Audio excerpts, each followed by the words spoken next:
Halo, Assalamualaikum warahmatullahi wabarakatuh. Untuk seluruh siswa kelas 7 A, B, C, dan D, bertemu kembali dengan Ibu di pelajaran matematika kelas 7. Ini hari Selasa tanggal 6 Oktober 2020. Setelah kemarin kita belajar melalui Zoom, dan sebenarnya itu hanya sekedar menyapa setelah kemarin masih banyak juga yang remedial. Tapi kita sekarang sudah bisa lanjut lagi ke materi himpunan yang berikutnya.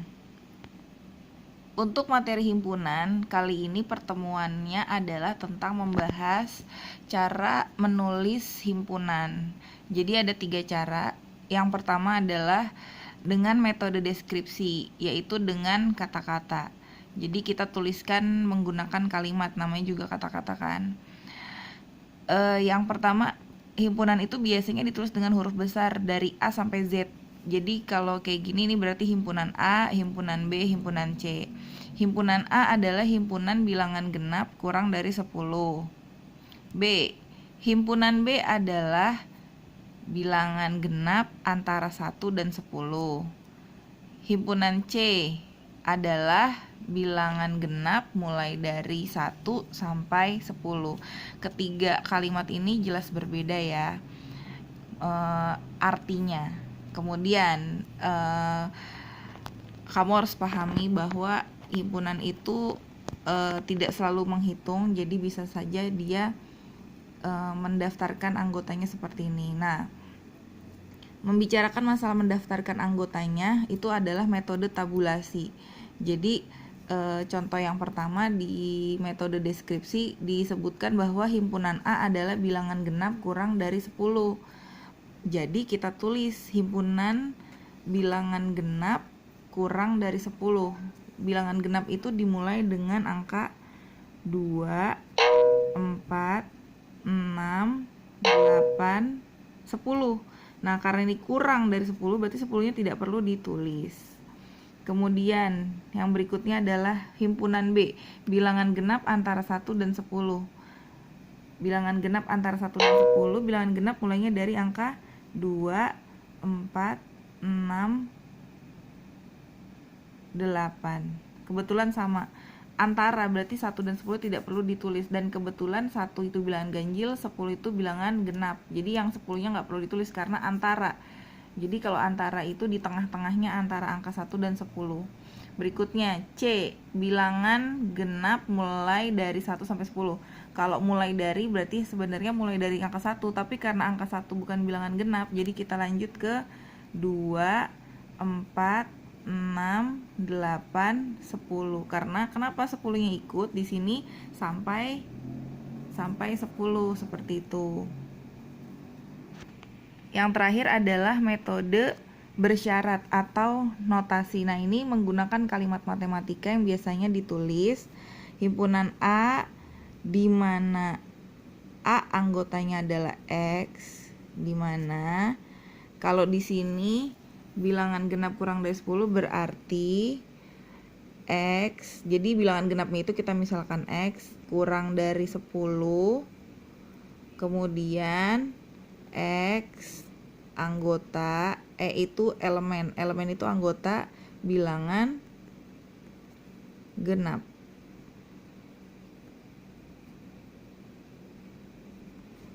Oke. Berikutnya adalah B. B itu adalah bilangan genap antara 1 dan 10. Berarti si B itu tulisannya himpunan B anggotanya adalah X. Jadi bilangan genap kita misalkan X, di mana X kalau antara 1 dan 10 berarti X-nya jangan ditulis di sini, sebentar Ibu hapus. Nah, X-nya itu harus kita tulis di tengah. Jadi angka pertama ini mulai dari yang B ya, 1 dan 10, antara 1 dan 10 berarti kita tulis dulu kalau antara 1 dan 10 itu ngeblur ya. Jadi di sini kita tulis angka 1, terus X itu adalah bilangan genapnya, terus 10. Terus kemudian X itu adalah lebih dari bacanya dari sini ya, dari tengah, kurang dari. Kalau antara berarti tidak pakai garis bawah. Terus kemudian X elemen bilangan ganjil. Genap. Lalu kemudian yang C ini himpunan genap mulai dari 1 sampai 10. Bedanya dengan yang B, ini sebenarnya cara nulisnya sama, bilangan X 1 kurang dari sama dengan X kurang dari sama dengan 10, di mana X adalah bilangan genap.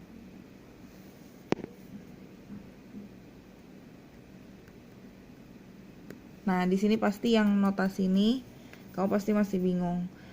Nggak apa-apa, nanti ibu coba jelasin kembali contoh lain. Ini adalah contoh lain. Jadi ada himpunan A. Himpunan A anggotanya adalah X, di mana X kurang dari 10 dan X elemen atau anggota bilangan prima. Jadi setiap tanda tuh ada artinya. Ini bacanya adalah himpunan A. Terus kemudian bagian ini dari sama dengan sampai X yang ini bacanya adalah memiliki anggota X.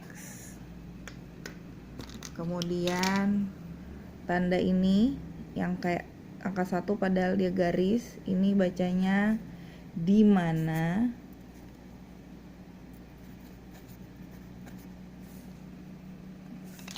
kemudian yang sebelahnya lagi dari sini sampai sini itu bacanya adalah, mari kita turun sampai sini, di mana X kurang dari 10. Terus ada koma ini, dia bacanya dan nih koma ini dan X elemen ini tuh artinya elemen itu artinya adalah anggota. Jadi X dan X adalah anggota bilangan prima. Nah, di sini bilangan apa aja nih bisa berubah-berubah. Kalau yang tadi kan contohnya bilangan ganjil, nah sekarang bilangan prima. Itu dengan notasi. Nah, kalau misalnya disuruh sebutin kalimatnya, berarti A adalah himpunan A bilangan prima kurang dari 10. Sesimpel ini kalimatnya, tapi kalau notasi seribet ini. Terus kemudian kalau dia daftarin anggotanya, himpunan A bilangan prima kurang dari 10. Bilangan prima kurang dari 10 dimulai dari angka 2, 3, 5, 7. Selesai, itu contohnya.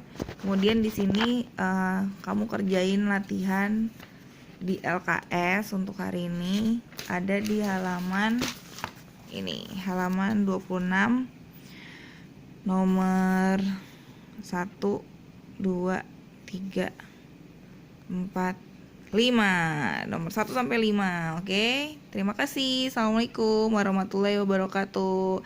Sampai bertemu kembali di hari Senin depan. Bye.